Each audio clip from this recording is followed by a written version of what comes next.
recording.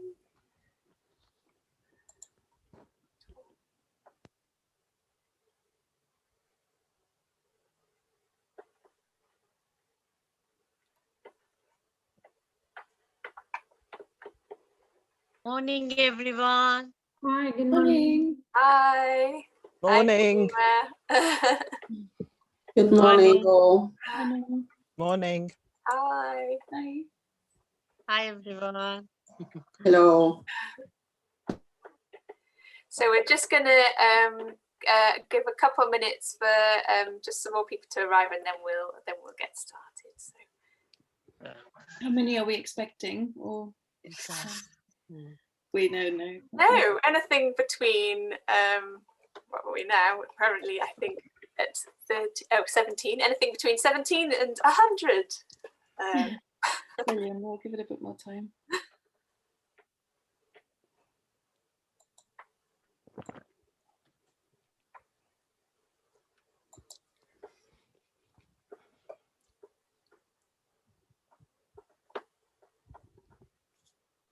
Morning, everyone. Morning. Hi. Hi, everybody. Hello. Hi. Okay, I think we'll get started so that we can make the most of the time that we've got, and then people can just join as they want to. If everybody could mute themselves just to kind of avoid clashing noises, that would be wonderful. And if you don't know how, don't worry, I'll come along and mute you soon enough. So thank you for coming. My name is Lizzie Fletcher. I work for Paddington Development Trust, and I manage the Westbourne Community Champions. This event's been jointly organised by Westminster Public Health, NHS North West London, Westbourne Community Champions, Westbourne Park Baptist Church, Westbourne Park Family Centre, and Grand Junction. Wow, what a lot of people. Really, it's an opportunity for Westbourne residents and residents from the surrounding areas to be able to have a really good kind of conversation about the COVID-19 vaccine, to ask kind of all of your burning questions that you haven't quite been able to get kind of the right answers to before, and to make sure that you can make an informed decision about the vaccine with all the facts at your fingertips. We're really lucky today to have two fantastic GPs with us, which I'm really excited about. They really know their stuff. I've been very impressed with them, having read them already. And I think they're going to give some really interesting answers to our questions. So we've got Dr. Joan St. John and Dr. Connie Junghans. And I know Connie is also an epidemiologist, which I had to Google, but I think it means that you're an expert in disease outbreaks. Is that right? Yes. So there we go. Extra. Great. Great start, Lizzie. This session's going to last until 11 o'clock. Dr. Junghans is going to do a presentation, a short presentation on vaccines in general, just to set the context. And then we'll open it up to questions for both the doctors. Because we don't know how many people are going to come into the session, if we keep everybody on mute, and if you've got a question, then you can type it into the chat, and we'll be, and I can then read the questions off the chat to get answers. No questions are stupid questions. If you kind of want to know something, I can guarantee someone else will be wondering that as well. So don't be shy and put your question, because it's much better to get it out there and kind of use this opportunity that we've got. We might not have time to go through all of the questions, but we will be having some more events like this, which we'll be advertising on the Paddington Development Trust website, and I'll put the link to that in the chat at the end. The other thing just to mention is that we are recording this session for people who couldn't make it today, so just so that everybody's aware of that. Great, right, so I think that's all of my introduction. So if we pass over to Dr. Joan St. John to introduce yourself and tell us a little bit about your background just before we get started. Thanks very much, Lizzie, and thank you very much, everyone, for inviting me this morning. My name's Dr. Joan St. John, and I work as the GP Clinical Lead for Diabetes in West London. So that's one of the reasons why I'm here this morning. But also, as a doctor working in this local area, I've seen the devastating impact that this virus has had on communities of colour, if I can say that in particular. So Black, Asian and minority ethnic communities. It's had a devastating impact on those communities. And I can say also for myself, in my own family, I've seen that devastating impact. And it's because of that that I feel very passionately that people who are lacking in confidence about the vaccine, have questions about the vaccine, it's really important that we are here to give you answers to those questions that you might have, to give you the information that you might want, so that you can make an informed decision about what you want to do about the vaccine. The vaccine, I feel, is one of the best ways that we can protect ourselves against the impact of this virus. And so I really want to answer those questions that you've got and give you the information that you require. So I think I'll leave it there. Dr. Junghans has got a presentation just to set things off and to set things in context.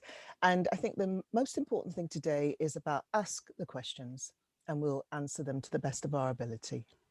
So thanks very much, Lizzie. Thanks for inviting me, and over to Dr. Junghans. Thank you, Joan.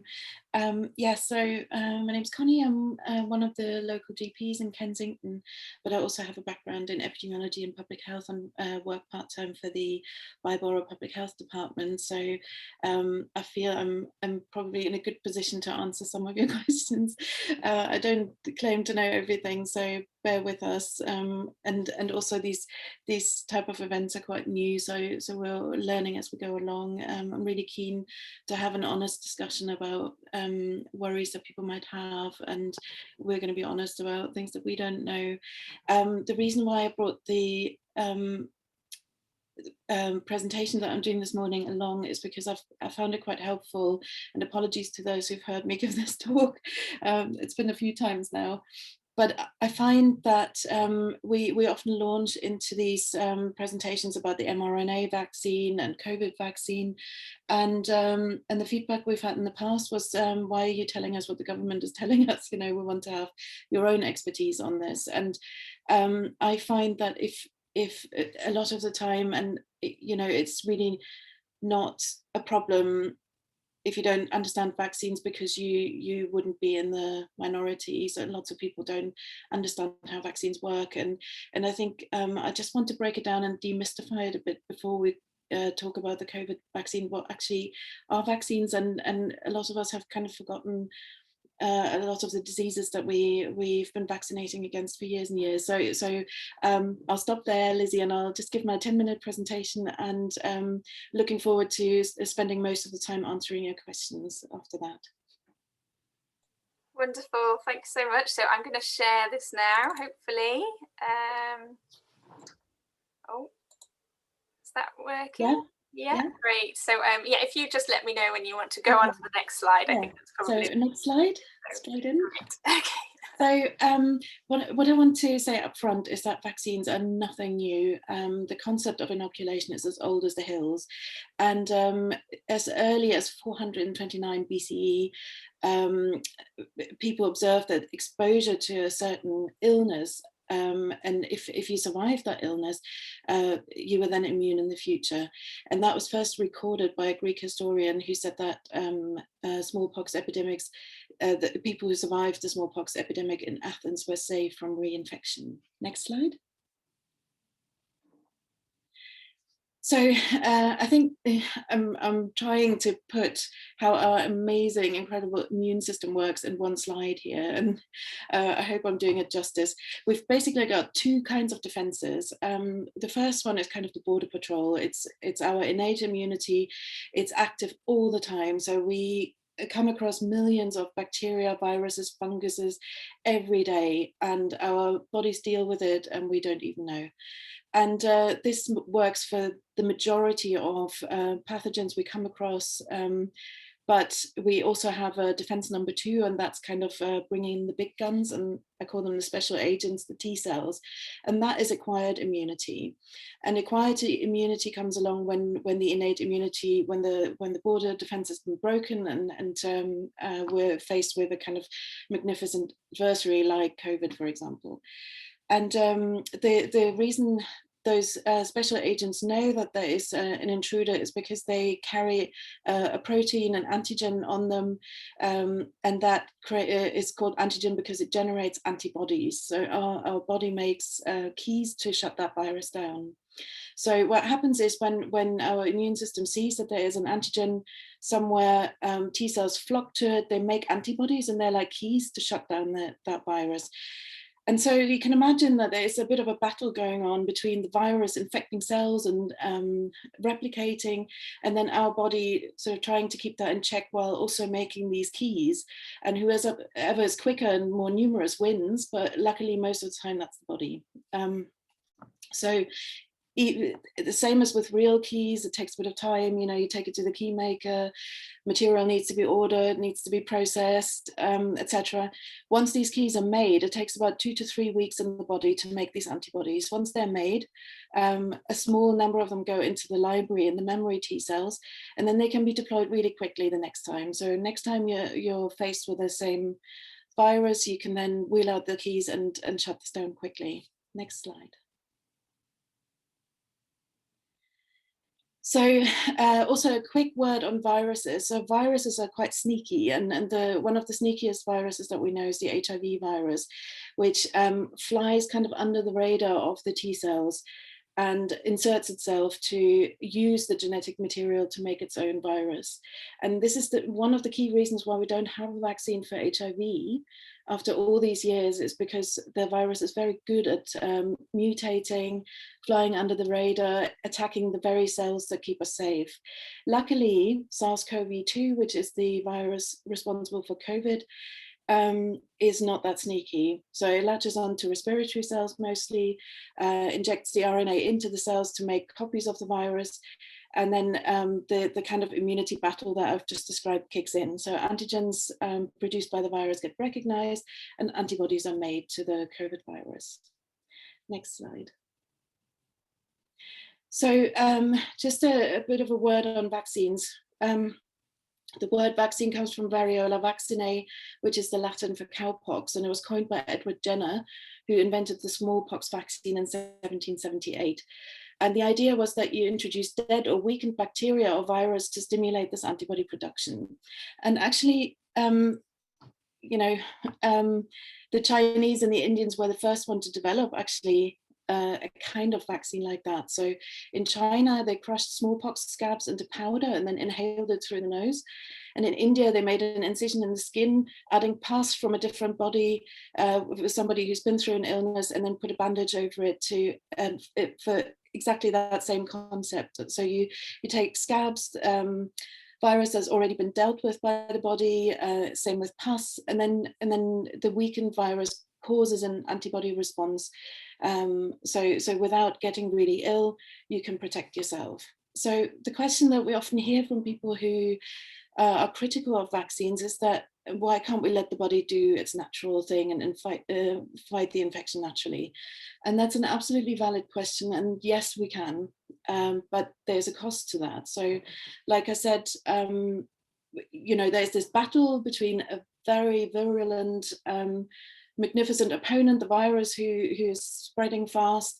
The body has to keep that in check. And when you're young, that kind of works. But when you're old, when you have other things going on in the body, when you're very young, that battle sometimes doesn't go your way. And also, even if you do survive it, sometimes there are consequences to having survived that battle. So just like in a real battle, you'd have, you know, lost a limb or something. You might have a side effect like mumps causing infertility later on in life. You don't have that with a vaccine, because the vaccine, the weakened or dead antigen is not able to create such havoc. Next slide, please. So what's in a vaccine? There's basically 4 things in a vaccine.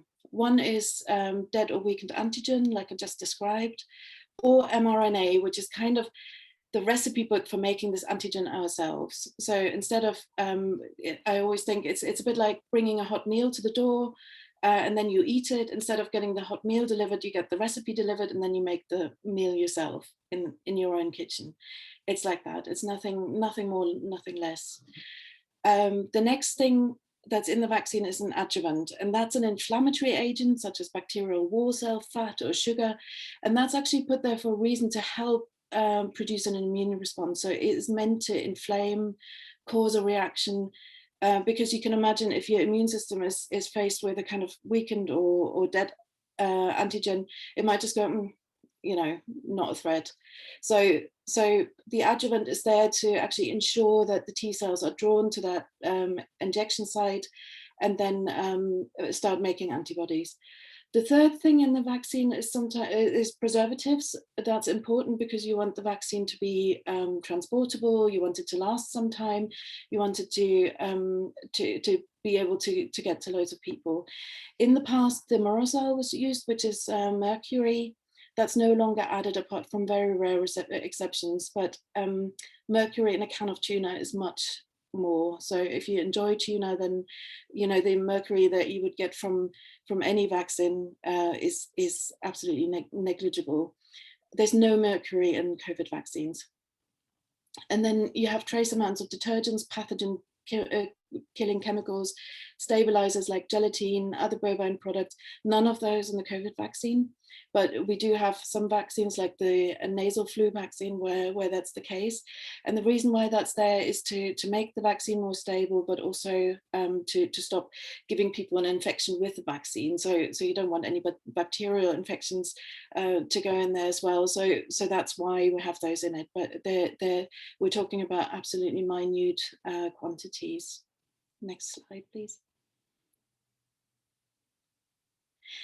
And I don't know if any of you recognize this, but this is polio. And this was a very common picture after the war. My dad is of a generation where he said whenever he came back to school in the summer, there would be one child in the school who had been paralyzed by polio over the summer. And we don't see this anymore. We don't see old people with polio anymore. On the left-hand side, in India, the last case I think was in 4 or 6 years ago, I'm not sure, but very recently.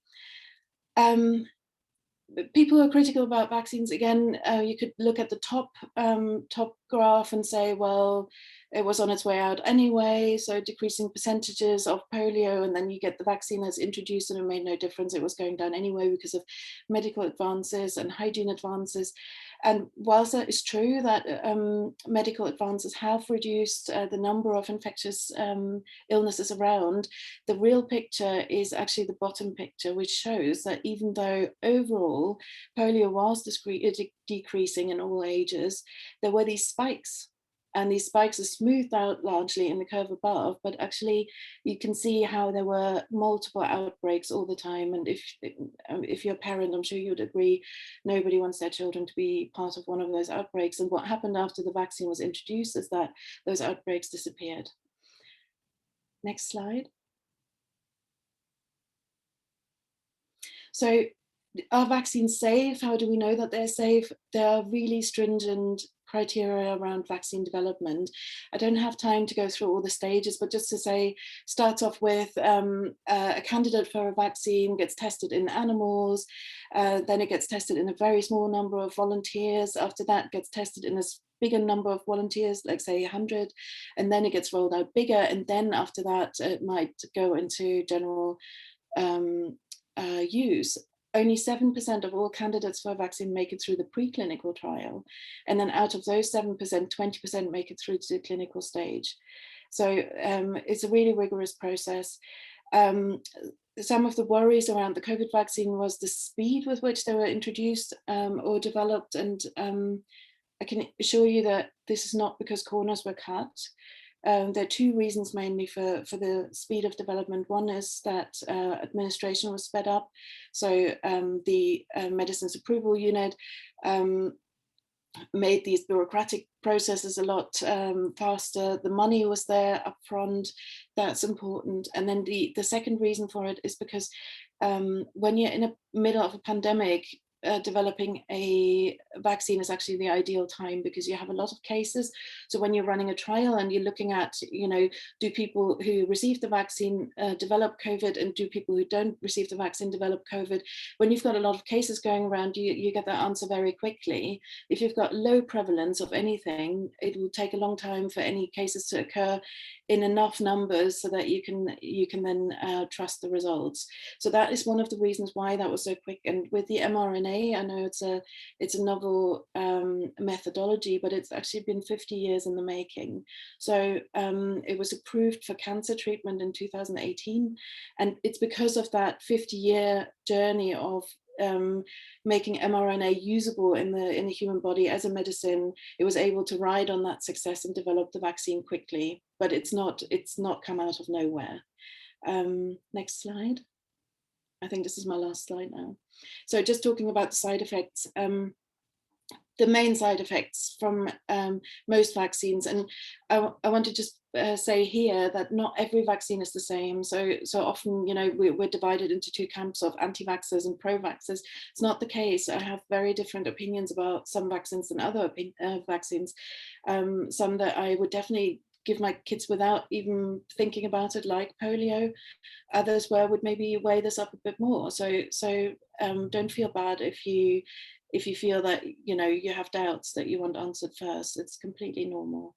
But most vaccines have only mild irritation as a side effect, and that's often due to the adjuvant that I was talking about. So it causes a local inflammation. You get a hurty arm, you might get some redness there, or an allergic reaction on the skin, and that is actually a wanted reaction to get the immune system going.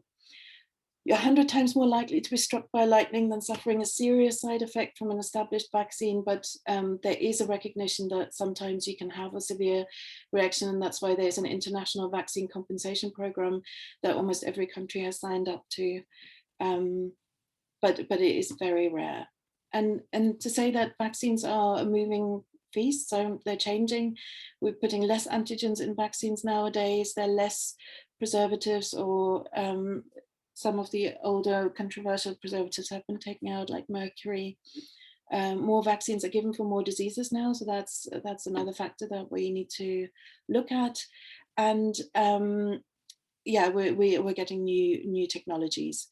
The long-term side effects are largely unknown, so we don't know if it has like longer term an effect on allergies, etc. But we do have decades of vaccine experience now, and we can say with some confidence that they have made a huge difference to public health, and that there's very few side effects that we can see that would tip that benefit risk equation.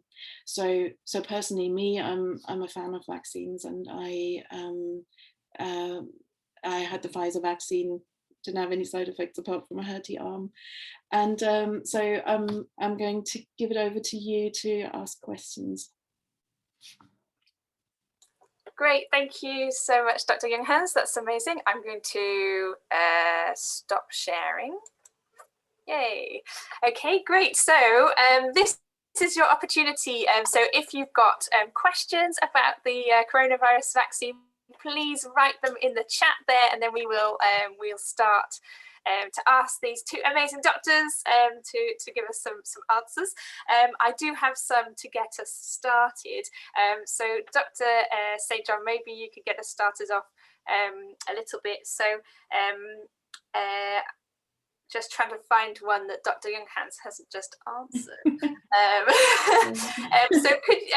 So there's been a lot of talk recently about the different strains of coronavirus. Can you tell us a bit about how the vaccine works with different strains? Is it worth getting a vaccine now if there's just going to be another strain coming along?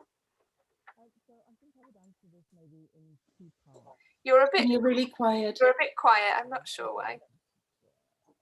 Oh, is that better? Okay, so I think I would answer this in two parts. The antigen that is used is actually what we call the spike protein. So it's the covering around the actual virus, which you may have seen pictures of, and that is what the antigen is based on. Now it's that bit that seems to be mutating. So overall, we think that the antigen is still essentially the same antigen, even though it changes slightly. So the appearance of it may change slightly, but overall it is more the same than it is different. So therefore, we feel that the vaccines that are currently available should still give you sufficient protection. Now, having said that, it's possible to slightly adjust, as Dr. Junghans said, that recipe for producing antibodies and immunity against the virus when we see that there is a significant change in the virus. So on the one hand, yes, the mutations have changed things slightly, but you are still getting sufficient protection from the vaccine to give you protection against the virus. The other thing I would say is that nothing in life is 100%. So the vaccines are not 100%. And we accept that because if I can use an example, when you get into a car, you put a seatbelt on. And you put a seatbelt on because if unfortunately you're involved in an accident, that seatbelt is going to give you some protection. Now, it may not give you 100% protection against anything happening to you if you're in an accident, but it does give you protection. And it's a bit like the vaccination. So the vaccination gives you protection, not 100%, but sufficient to protect you against serious illness. Connie, would you like to add anything? Yeah, I think that's exactly right. And whilst there is a difference, I think that's been in the papers that the AstraZeneca might be less effective towards the South African strain. That's definitely not a reason to kind of, you know, go for one over the other, because both of them protect from COVID, and we don't know what will emerge in the future, whether the Pfizer vaccine will be effective in other strains that come about. It is unfortunately the way that you know, with our large populations, that, you know, and the way we move about in the world nowadays, that viruses will spread, and so it's unfortunately something that's here to stay. And in the same way that the flu vaccine is here to stay. And this is something that I also found that people don't appreciate, that flu and COVID are very different. COVID is a lot more virulent. It spreads much faster than the flu. It's slightly less happy to mutate than the flu virus at the moment. I think that's the case. I'm not sure whether that's going to stay in the future. We don't know whether we're going to need an annual COVID vaccine or whether it's going to give us protection for 5 years or 10 years. We don't know. But, you know, that's the case for a lot of vaccines. So there's very rarely a vaccine that will protect you on one shot for the rest of your life. You know, things do become less effective over time. What I would say for now is have the vaccine to protect yourself from the strains that are here right now in the UK, and with the flu vaccine, every year governments prepare for a flu outbreak, which is different from flu that we have seasonally going around every year. So we try and predict what comes around at the end of the year, and then we have the flu vaccines. But there could be an outbreak like the Spanish flu vaccine in 1918, which caused the same kind of havoc as COVID does now. So pandemics are actually not a new thing.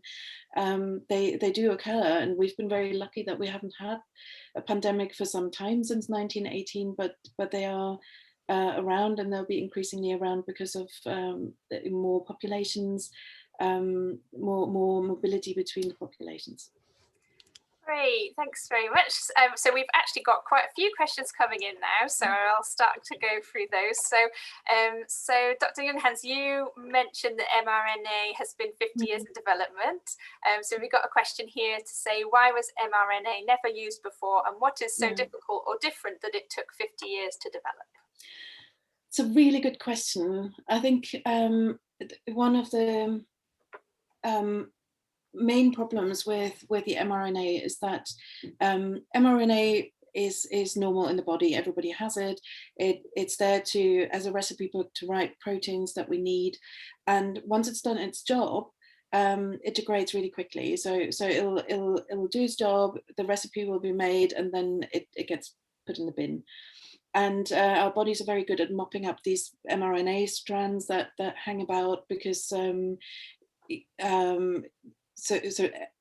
cancer mRNA, for example, that hangs about, the body is mopping up really quickly. So one of the main challenges was how to introduce mRNA to the body without the body getting rid of it immediately, which, you know, you have no chance of making antibodies, and that took a bit of time. So now it's been attached to a lipid protein in a very clever way that kind of gives it just enough time to be delivered into the body to do its job before it gets taken apart. That's only one of them. So there were other considerations as well, money, but that was the main reason, that actually the body was too good at just getting rid of it. Could I just add a little something as well? I don't think we should underestimate the amount of collaboration and, as you said, Connie, money that has been thrown into this fight against this virus, which has caused so much devastation and havoc. It's a global pandemic, and those scientists were able to collaborate and then move things forward at a pace, recognizing all the safety considerations that they needed to. But it was that, I think, you know, a sort of quite amazing collaboration that occurred early last year in order for us to get the vaccine later in 2020. So I just wanted to add that. I agree. Yeah. Great. Okay, wonderful. So the next question is a bit why is the vaccine affecting some people's memory? And I guess this touches along a lot of concerns people have who've heard things about the long-term kind of impact, health kind of conditions that might kind of come out of the vaccine. I don't know if either of you wanted to answer that one. I can start, Connie, if you, or do you want to go ahead? No, Joan, you go. Well, I was going to say that from my knowledge, I haven't heard of the vaccine affecting people's memory. I have heard of the virus affecting people's memory in this condition that we're now calling long COVID. So that people who have unfortunately contracted the virus, even though it may not have severely affected them at the time, have ongoing symptoms. There is a percentage of people that we're now finding who have ongoing symptoms. And those symptoms can be quite disenabling, if I can call it that. So previously fit people are no longer as fit as they were. Now that may be in terms of their breathing. So they may experience symptoms of shortness of breath, but also there have been what we call neuropsychiatric conditions as well, which have been part of long COVID. So people have had odd feelings, loss of sensation. So that's the neurological bit. And the psychiatric bit, or the mental health bit, is people who've suffered with things like anxiety and symptoms affecting their mental health. So I have heard of people being affected by the virus in terms of long COVID and memory issues, but not in terms of the vaccine. But Connie, I'll hand over to you. Joan, I was going to say exactly the same. So Okay. I'm not familiar with any reports that the vaccine is associated with memory loss. I know that, exactly as Joan says, long COVID is being increasingly recognized, and we're learning more about this virus every day. But if you remember how I was talking about the battle between the body and the virus, and most of the time the body wins, but it comes at the cost. And the cost is, unfortunately, that some people survive it but get very, very ill. So they end up in ITU, being intubated, then come out of it. But the long-term sequelae, like people don't get back to their normal levels of breathing for a long time. We see that with long COVID, some people will develop a kind of persistent tachycardia. So you get a heartbeat that's too fast, resting all the time, breathing difficulties where they can't get on top of the stairs, and the neuro complications that you were talking about as well. So the brain fog, funny feelings, and that's unfortunately because the virus has had the opportunity to wreak havoc in the body before the body got rid of it. And that is for me a really, really strong reason to go for the vaccine, because the vaccine will not make you ill. It might cause some minor mild side effects that we're seeing. So people feel really crummy for a week, joint aches, headaches, a mild fever, but nothing that lasts beyond 1 or 2 weeks. I mean, 2 weeks I think is an exaggeration. I think 1 week is probably what we see most of the time, and then it goes away and you don't have any longer term side effects from it. But long COVID can go on for months and months. We don't know yet. We've got some people that are with us in the long COVID clinic who have had this for 6 months now, and it's very depressing. Sorry, I wonder if, I know that there are kind of a lot of rumours going around and kind of Facebook and things saying, oh, this person had the vaccine and they've developed the long-term health condition, or that this person's got dementia. I wonder if you could say a little bit about what they look for when they're seeing if something is an effect of the vaccine, or just something that someone would have got anyway. Yeah. Joan, do you want me to take that? Yes, you go ahead, Connie. So it's really difficult, isn't it, to look at causation, because I know that so when they look at when they do a trial of a medication, what they do is they randomly allocate people to either the drug or a placebo, so sugar or something else. And then they look what happens to them. And usually people are blinded, so the researchers don't know who got what, the statisticians don't know who got what. And that's really important to avoid bias. And then once it's rolled out, there's an initial phase when medications are marked with a triangle in the BMA that tells doctors to alert of any side effect that goes on, because the importance is collating that data and then seeing whether there's a mass effect of that medication. That's really difficult. So anybody who has any side effects should report that to that agency. But what happens is that life goes on, doesn't it? I mean, people die and people develop illnesses, and it's difficult to say whether if you had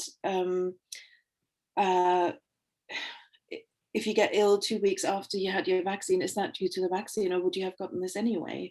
So therefore, it's really important to look at that statistically. There is a statistical association, I think, with the Pfizer vaccine and Bell's palsy. It's really rare, but they looked at, how often do people who had the Pfizer vaccine get the Bell's palsy, and how often do people in the general population get Bell's palsy, and there is a slight increase. So we are able to tell whether something is associated with the vaccine and how big that impact is. But it's really important not to forget that not everything is ascribable to the vaccine because it happened after you had the vaccine. So I'm just thinking of the deaths that occurred in the elderly in a Scandinavian country. I think it was Finland, where they had 33 deaths, and they looked at that in detail afterwards and found no association between the death and the vaccine. The same with the Pfizer trial. There were 6 people who died. 4 people who died didn't get the vaccine. 2 people who died had the vaccine. So there's no association there either.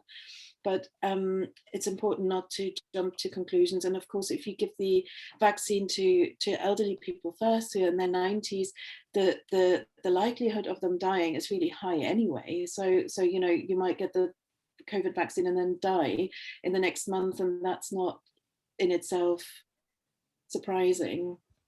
I don't know if that answers the question. Can I add something, Lizzie? I think the information we're giving is so people can weigh up what the risks are, or potentially, and what the benefit is. And I think the important thing to say is that the risk associated with the virus on the whole seems to be very much greater and more serious potentially to individuals than any risk that you would get with the vaccine. So I think with the Bell's palsy, it didn't reach statistical significance. I think there was actually there was a sort of increased signal, but yeah, I agree, it wasn't. Yeah, I think there was an increased signal, but no statistical significance. Yeah. So it's weighing up what is best in terms of risks versus benefits. And I think it's always really important to keep that in mind. So trials are done on a certain number of people, and you're looking to see if there are any adverse, what we call adverse effects or ill effects from that trial substance, be it a vaccine or something else. When it's rolled out into the population, you may pick up signals, you may pick up certain effects that you didn't pick up in the trial. And there's ways of monitoring this. So each and every person that comes to the vaccination clinic, what we say to them is, the likelihood is, so the common effect that a lot of people get is that sore arm. So a bit of discomfort in your arm. It doesn't stop you doing what you would normally do. You can choose which arm you want it in. So if you're right-handed, you might put it in your left arm. Doesn't really require you to take anything. So it's not severe in terms of, we say you can take some paracetamol if you want to, but you don't need to. So that's quite common. A lot of people get that. Much, much less common are things like a bit of fever, joint aches and pains, muscle aches and pains, tiredness, those sorts of chills, those headache, those sorts of symptoms. We say it's usually mild, should last for less than 7 days, so that you can be aware, if you go for the vaccine, you can be aware that if it's going on for longer than 7 days, if it is more severe than just being mild, then you can contact your healthcare practitioner. So that's probably going to be your GP. So there is a mechanism whereby if there is an issue, it can be picked up. So just wanted to clarify that. That's really helpful. Lizzie, I saw in just in the matter of in the interest of time, shall I just have a look? So we answered the first two on memory. Maria is about asking why were breastfeeding women denied the COVID-19 vaccine in the beginning, and what's the basis of the change of advice and guidelines? Joan, do you want to take that? Shall I take it first? In terms of being denied it, Dr. Junghans really beautifully went through the stages of the development of vaccines, the stages of trials, and how a vaccine or other medical substance would be go through those clinical studies to come out with a treatment at the end. When you first start doing those trials, you're going to use laboratories. So you're going to do tests in laboratories. Then subsequently, you'll use young, fit, healthy people. Because if you're not sure about something, you'll use young, fit, healthy people because they're more likely to be able to tolerate this fight that Dr. Junghans was talking about that can go on with the body. Then after that, you're going to use the adult population to study. And then you might start to look at those more vulnerable groups. So people like elderly people, people like children, people like pregnant or breastfeeding women. So it's not about denying, it's that the studies would be done in the young, fit, healthy and adult population first, and then subsequently children, elderly, breastfeeding and pregnant women would you do trials in them. And you may have heard, maybe I think about a week or so ago, that trials are going to start in children now. Now, that's for the general population. When you look at an individual, there may be a lady who is pregnant or breastfeeding who has a serious underlying medical condition. That can be any number of medical conditions. Now, for that individual woman, a risk-benefit analysis has to be made by her healthcare practitioner, be that the consultant at the hospital or the GP. Is the risk of COVID virus infection greater than any potential issue with the vaccine for this particular lady? And that's the way you would make that decision. So for an individual woman, it may be that actually it's better for her to have this vaccine, which is pretty safe, and rather than run the risk of having the virus infection. Connie, did you want to add anything? Yeah, only to say that I absolutely agree with that, and I think a lot of the time we don't know, we just don't know what because we're not enrolling people who are pregnant in trials, because you probably wouldn't find many volunteers who would be happy to go for an experimental drug while carrying a baby.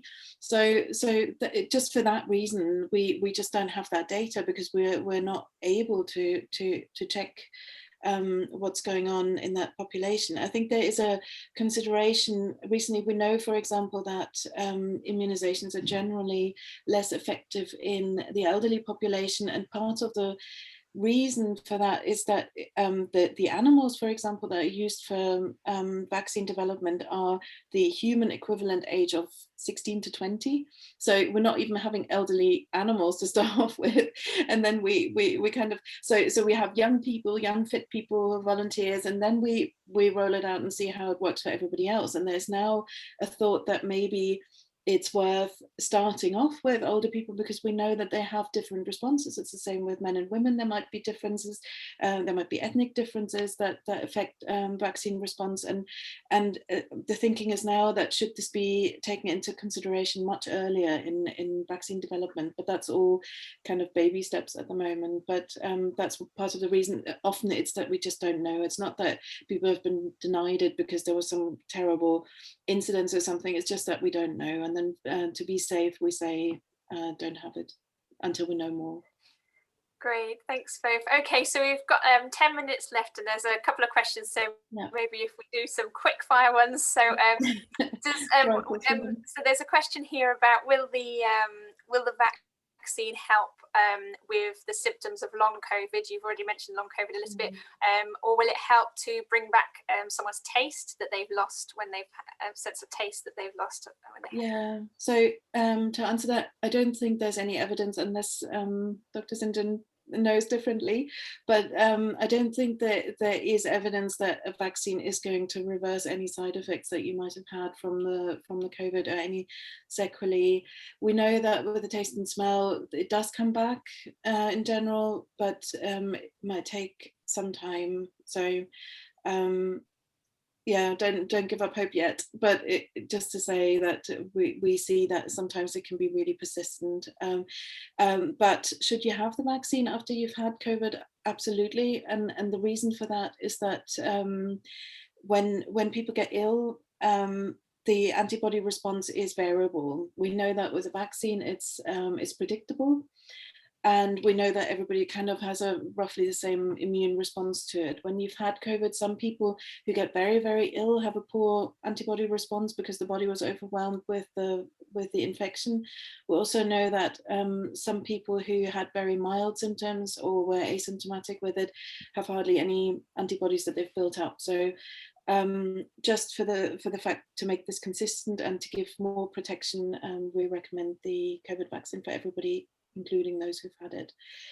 Great, I think that's also slightly answered the next question from M&M. So I'm going to go on to will people, so I'll go this one for you, Dr. St. John. So will people with severe food allergies be able to receive the vaccine, for example, nut and fruit allergies? Yeah, and I think there was also, Lizzie, a question about underlying medical conditions. So I'm going to tie both in, if that's okay. Yeah. So yes, absolutely. That's one of the questions that we ask if you come to the vaccination centre, and you may fill this in online as well before you come in when you've booked your appointment. If you've got any severe allergies, we'd like to know that, so that we can be prepared. That's not to say you can't have the vaccine, it's just in terms of preparation. Food allergies do not stop you having the vaccine. Okay, so just important to say that. Now, people, I'm going to take the next question, which was about medical conditions. And I think it was, which medical conditions would stop you having the vaccine? Well, there aren't really any medical conditions that would stop you having the vaccine. So we like to be aware of medical conditions that you have, but the situation with medical conditions is usually those medical conditions, or some of those medical conditions, can affect your immunity generally, your immune response also, and can therefore put you at greater risk of having a really serious ill effect if you get the virus. So that's why certain medical conditions we advise to have the flu every year. It's similar for this COVID vaccination. So if you have something like diabetes or kidney disease or chest conditions, so breathing conditions, we would advise you actually have the vaccine, and it doesn't stop you having the vaccination. So I'm trying to keep it very short. Yeah, that's great. Is that okay? Yeah. Great. And how long does protection from a COVID-19 vaccine last? So we don't know that at the moment. I spoke to Paul Rott, who's the virologist at Imperial a few days ago about this, and he said we just don't know at the moment. We think that it gives protection for 8 months to a year or longer, but we just don't have enough data to say yet when it wanes or whether we will need a booster at some point.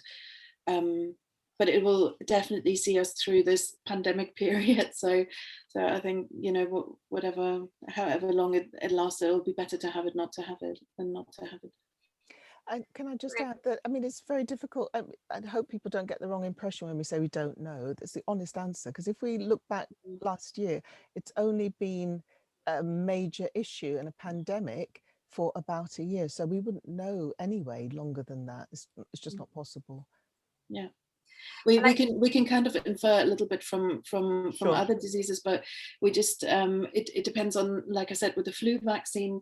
So the more flu vaccines you have, it's likely that you're more protected for other flu strains coming around, but it also depends on what strains are coming around and what mutations. So it's a bit of an interplay between your own immunity and what's out there. Great. Okay, so I think we're going to get through all of our questions. Good. So the next one, which is a bit related to the last one, is that why is it that we might still be a virus spreader even after we're vaccinated? And if that's the case, how can we reach any kind of herd immunity? Do you want to take that one, Connie? Yeah. So it kind of, people often ask when they ask about COVID, like, if I don't have any symptoms, how can I pass it on? And the reason being that you're obviously much more likely to transmit it when you're sneezing and coughing lots of virus at the peak of infection into the environment, and it can go meters and meters, but you can still, you know, when you touch your face, we have sort of, you know, bits of mucus on our fingers, we touch something, the virus can survive on fomites on certain surfaces for days.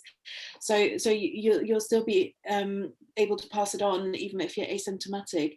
When you're vaccinated, it might not stop you carrying the virus around with you, but it will stop you getting ill because your body's making antibodies, it's getting rid of the virus. But the test that we use in the nose to spot whether you have an active infection, it often picks up sort of viral fragments that are still hanging around. We don't know if they're infectious or not, but it's not, we're not completely sort of sterile, and that's why. But there is evidence now, I think, Dr. Sinton, if you know better, correct me, I think there is now emerging evidence that it also stops transmission. I mean, apart from the fact that you're not getting ill and then spreading it around by coughing into your environment, but also the evidence is that it's less possible to spread the virus if you're vaccinated. Is that? Yes, thanks, Connie. I absolutely agree with that. And the only other thing I would add is, I think looking at us as not just existing as individuals, looking at us as part of families, communities, whether that's, you know, within this country, whether that's globally. I think it's about how much you reduce your risk of having serious illness and having the infection, and how that has a knock-on effect to reduce the risk of others getting the infection and having a serious illness. And you know, if this wasn't a serious illness, a serious condition, then it wouldn't really matter. and we wouldn't be taking all of these means that we're trying to do to reduce the risk. And, you know, herd immunity would be fine. The problem is it causes, I'm sorry to say, it causes death, it causes severe illness, it causes disability to certain people. And because of that, that's why we're trying to protect ourselves, our communities, our families, and globally. That's why I think there's been such a big effort. So it was just really to add that. Great. And it's fair to say, I guess, I'm going to stop you. Sorry, yeah. Dr. Gigas, we've got 2 minutes left. So I just wanted, there's 2 questions that I wanted to. So one of them is, what is the difference between the Pfizer vaccine and the Oxford vaccine? Is one better than the other? Very, very quickly, the way they work, so the way they help the body to build the immune response is slightly different. No, I would say that, you know, if you've got a seatbelt for a Volvo and you've got a seatbelt for a Ford, they're both going to do a good job and give you protection. So can I answer it like that? Great, Yeah. okay. And I agree. And just to say that there are things going around. When I was vaccinating, I was asking patients whether they had a preference, just to do a little spot survey on my own, totally unscientific, but the reasons were often not to do with the effectiveness. It was more than kind of, you know, what they'd heard and felt, or what Oxford is British developed, or whatever.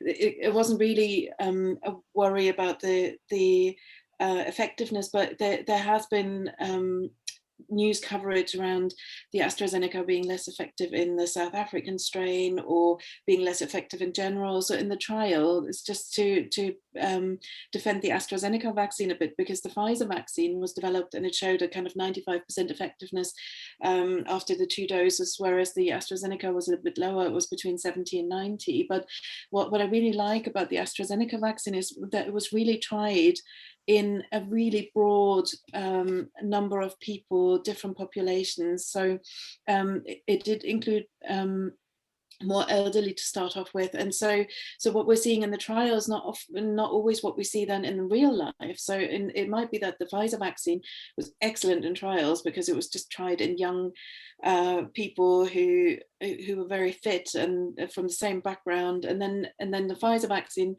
came in a bit slower because it was tested in more people that are more similar to the real population. But when you actually look at it down the line in a year's time, that's when we'll have the answer. And my hunch is that the AstraZeneca is going to turn out just as well as the Pfizer in the real world. Okay, great. And then I've got one final question for both of you, which is if you could just say kind of this question, which is just to say the risk and the benefits of getting the vaccine. So whichever one wants to. Joan, do you want to? Okay, the risk is that you'll have a bit of discomfort in your arm. You might feel a little bit fluey for up to a week. It's very mild. You can take some paracetamol for it. That's the risk with the vaccine. The risk with the virus is that you might feel really unwell in terms of flu-like symptoms, fever, cough, loss of smell or taste, muscle aches and pains, those sorts of things. You might have more serious symptoms, shortness of breath, severe lack of oxygen. You might unfortunately require admission to hospital, requiring things like oxygen continuously, going on to ICU, requiring ventilation.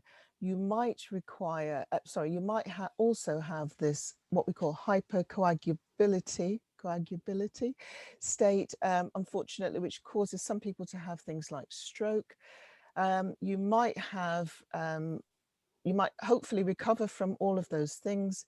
You might then require lots of rehabilitation afterwards. You might have ongoing symptoms and disability due to the virus. You might have those neuropsychiatric symptoms that we outlined. It's I'm not trying to frighten people. It's about the risk and the benefit of both things. The vaccine is safe. It's a way to protect us. It's a way out of the pandemic. So yeah, I'll leave it there. Thanks. Maybe do I have time to add? Just to say that, you know, Joan, you made a really good point about the community, and I think when people talk about herd immunity and building that up naturally, there is a huge cost to this. If people get vaccinated, and this is why they vaccinate the 2 to 5 year olds with the flu vaccine in school, it's not because they couldn't survive the flu. I mean, they're most likely not to suffer from it at all. But what they are kind of the reservoir of flu virus that will then really harm other members of the community, elderly grandmas, grandfathers, children who are maybe on chemotherapy or have immune diseases that stop them from having the vaccines. So when you have the vaccine, you don't go through that virulent phase where you're spewing out virus, infecting everybody else while your body fights it. You stop that in its tracks, and that's what you were saying about the way out of this pandemic is to stop people having active disease that spreads around and infects everybody else. So when you're vaccinated, you're kind of interrupting that chain that the virus needs to just you know, carry on. So it's for your own personal protection. There's no doubt that we know that a lot of people are asymptomatic with COVID, but also might not build up the right immunity. We know that if you have COVID, it's often if you get it really badly, and I've known really young people who get it really badly, who are fit, who run marathons, who got it really badly because there's something around which is quite unpredictable at the moment around the cytokine response. So there are some people where the immune system really ramps up, and that's when you get these kind of micro infarcts and really unwell people, and there's really no telling. So statistically, the elderly are much more likely, and the ones with comorbid conditions much more likely to suffer badly from COVID, but there is really no telling. If you're young, healthy, fit, you can still be one of those people in ITU. Great, right, well, we've run over by 5 minutes, but thank you so much, Dr. St. John, and thank you so much, Dr. Junghans. That's been fantastic. Thank you for your fantastic questions. I've put my email in the chat, and there will be some more events like this, so if you want the details, you can email me or keep an eye on the PDT website. We'll be putting details of them up on there as well. Oh, did you want to say? I just want to say one thing. If you found it helpful, I was talking about family, community, and you know, our responsibility. If you found it helpful, if you got some information from it, please share it. So each one teach one is one of the mottos that I like. So if you pick something up that was helpful to you, please go and share that with your family and community. I completely agree, and so that would be fantastic if you could. Also, if you have some feedback for us, how we can make these sessions more helpful to you, more you know, was this enough? Is there more of an information requirement? How can we get that information to you? Please do. You're kind of the solution to this as well. So please let us know if there's anything we can do differently. Great, and we will be putting the recording of the session up on the PDT website as well. So if you want to share it with anybody, then it'll be there. Great. Thank you so much, everybody. Thank you for coming. Thank you.